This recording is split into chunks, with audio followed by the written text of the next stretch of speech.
বহুত টকা এটা লছ হৈ গ'ল। কিমান হ'ব লাগে? 3 লাখ টকাৰ ওপৰত হ'ব। ক'ত পাম তেনেকুৱা বনাইটো চিন্তা লাগি আছে। কাৰোবাৰ কৰ্মচাৰী কিবা আঘাত হৈছে নেকি?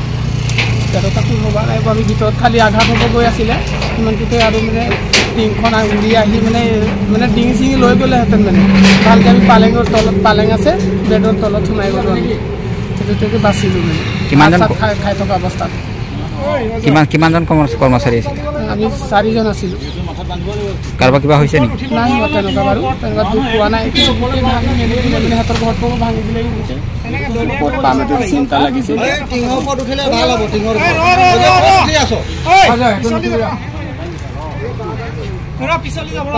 আপোনাৰ নামটো?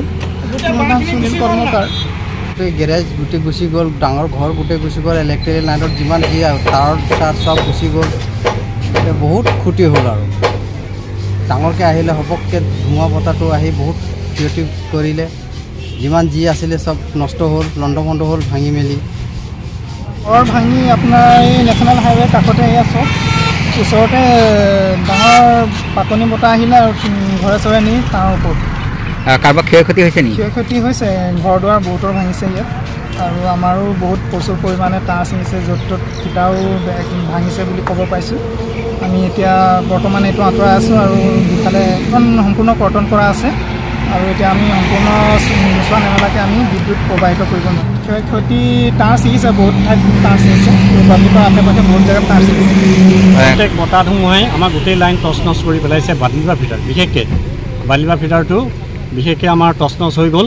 মানুহৰ ঘৰো ভাঙিছে, লাইনো ছিগিছে, বিভিন্ন জেগাত ক্ষয় ক্ষতি হৈছে। এনেই মোটামুটি ভালেমান 20-25খনমান গাঁও আছে।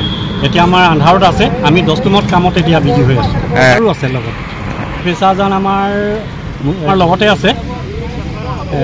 আমি একদম 20-25জন মানুহে দ্ৰুতগতিত কাম আৰম্ভ কৰি আছোঁ।